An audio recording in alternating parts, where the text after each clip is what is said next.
Alicia, and welcome back to the Eating Me podcast. I am really excited for this episode this week because it's just us. It's just you and I. And so, welcome this week to the podcast.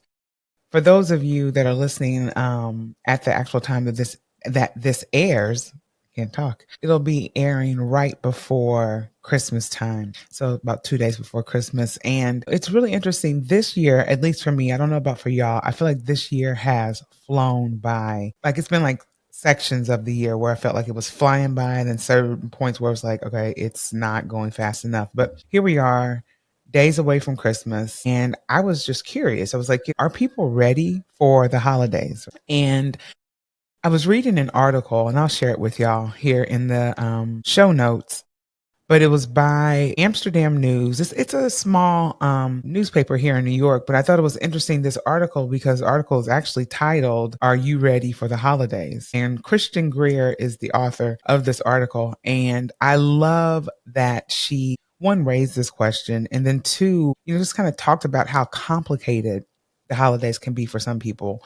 It's not always joyous for everyone for various reasons, right? Could be the loss of a loved one and you're grieving during this holiday season. It could be the fact that, you have family members that you don't get along with that great, but you still choose to meet up with these people and, celebrate the holidays as best as you can. But I did like one thing she did say here, and I wanted to talk more about that in this actual episode. It's gonna be a short episode because I know we've got things to do. Everyone's, got the hustle and bustle of this week going, but I really wanted this to sit in for myself and for those who this may resonate with as well. So she says, I'll read the whole paragraph. She says, the holidays can be a complicated time for a lot of folks. For some, it is a time filled with family, fun, drama, chaos, matching pajamas, and old memories and habits. It also can be a time to see old family members with whom you may disagree on a host of levels. For others, the holidays are a dreaded experience where memories of lost loved ones loom large. However, you decide to spend the holidays, please remember you can create new memories, new emotions, new habits, and a new narrative. And I thought that was so beautifully put because I feel like a lot of times when there's a shift in how we are celebrating, because maybe it's a loss of a loved one, could be a divorce, it could be anything that completely kind of like shifts the narrative of how you actually celebrate, or it could be a thing where you're, kind of like waking up to the fact that like, I don't want to celebrate with these people anymore. They're not nurturing to me. This is toxic, for whatever situation or reason it is. The fact that, like she was saying here, basically remember that you can create new memories, new emotions, new habits, and new narratives. And while that seems so like minuscule in a way, I guess, it's not. Like for me, it's just like it's a total shift because it's like I have permission to actually do what I want for the holidays. And there's no right or wrong way to do the holidays, right? Case in point, like I grew up with a very large family, and there were, from the time, me being a child up until like, I don't know, maybe until my sophomore year of college, because that's when my grandmother had passed away, we always had Christmas at her house. And so it was just understood that, my siblings, my parents, my mom's siblings, their kids, their spouses, we all gathered at my grandmother's house. And that was tradition. And to, not do that, especially at that time in life, it would have seemed so ridiculous. And when some people would decide, for whatever reason, that they didn't come, of course, people have things to say, like, so and so didn't show up. Why didn't they come? And even if they had a spouse, the idea of them going to their spouse's families get togethers, it was almost sacrilegious. It was like, how dare you? Like, this is the place to be, right? And then, they would hear it because how dare you not come to grandma's house? Like, hello, what are you doing? So that was always a thing where, when someone would change and shift how they celebrated the holidays, it was deemed, a bad thing or like, how dare you do that? But I love the fact, like I said in this article, that it's saying you have the permission to actually do this. There's nothing holding you back from creating new traditions, new ways of doing things, and just how you actually personally want to celebrate the holidays. And this has rang true for me more so now than ever. The past few years, I've really been mindful of how I celebrate the holidays and who I celebrate with. Because if you think about it, a lot of us don't have a lot of time off. Like I am, oh, I keep hitting the computer. Sorry, y'all. I'm blessed to actually have the opportunity to have, a decent amount of time off during this time. So, I want to spend that time doing what I want to do and be around the people who I want to be around. And that is key for me. That is key for me because I feel like in so many instances in my life, I have been either, I put in air quotes, forced to be around certain people. Look at these balloons. Who knew? Total side note, if you're watching this on YouTube, you can make different, I guess, hand gestures. And I did like a peace sign. Let me see if it works again, y'all. It's not working. Anyway, it just worked. I don't know if it was my hands. I don't know what it was, but either way, there were some balloons there. Total side note. But anyway, back to the subject. But like I said, in air quotes, I was forced to be around certain people during holiday seasons that made me very uncomfortable. And these were family members. This just wasn't some random person off the street or someone I knew that someone decided to invite. I was related to these people. And not only did they make me feel uncomfortable, I had been violated by some of these people, sexually, physically.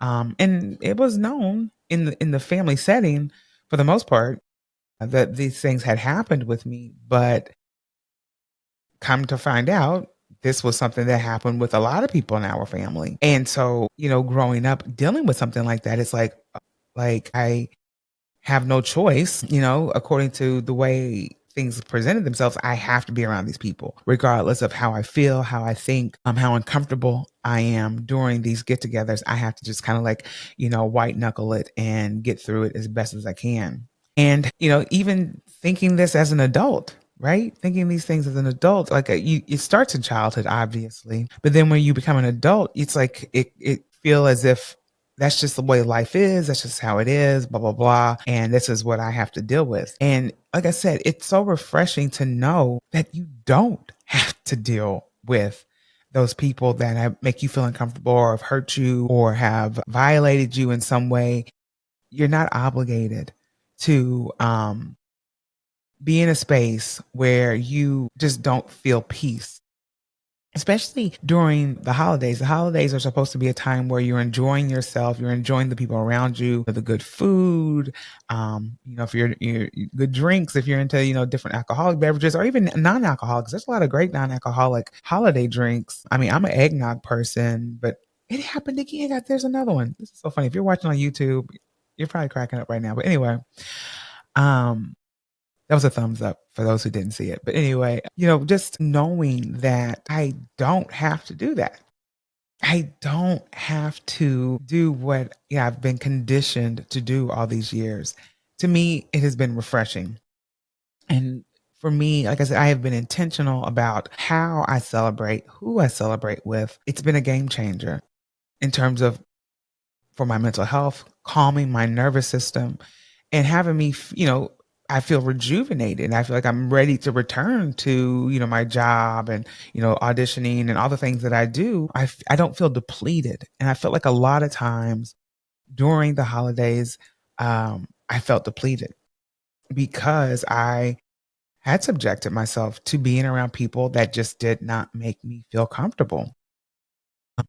So yeah, I don't know who this will resonate with, but if you are struggling with this, I mean, maybe this year's not the year for you to completely uproot everything because you might have planned the thing with a bunch of people. You don't want to, whatever. Or maybe you just like, you know what, forget it. I'm just going to completely look out for myself and do what's best for me. Do what you have to do during the holiday seasons in order to find that peace, find that sense of joy, and not feel depleted when you're going back to your day to day, work environment or whatever you do during the day. I think it's so important for us to really start being mindful of how we are caring for ourselves. And then obviously, showing love and compassion for those that are around us. But for me, this year has been a year of really reflecting on the company I keep and how often I allow myself to, well, not how often I allow myself, but how I am allowing myself to be put in situations that I don't feel good in and recognize it and say, "Oh, this is not good." And learn those patterns. Start talking to yourself.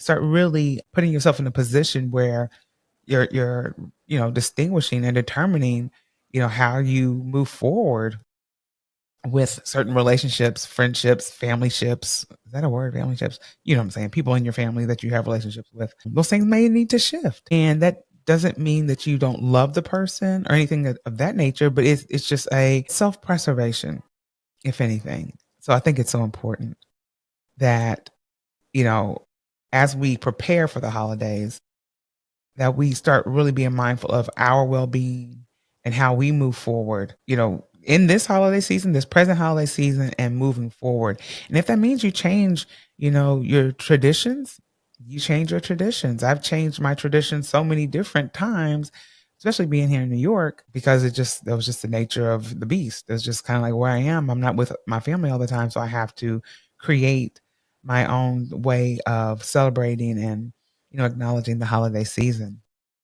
I will say, as we, talk about, are you ready for the holidays? I'm as ready as I'm going to be. My wife and I have been talking about like what we're going to eat and, what we're going to have for food. And I will say, y'all, if you are, especially if you're like wanting something new to try, and maybe you've been eating this, but it's just new on my radar. It's the shishito peppers, y'all.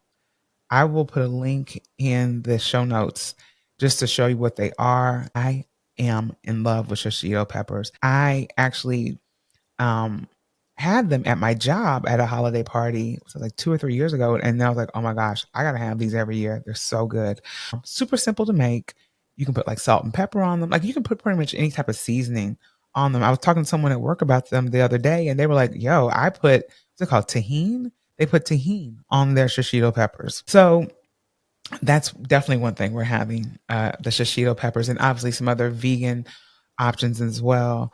So I'm excited for what we're gonna do. It's not gonna be anything crazy, like, blowout. It's just the three of us.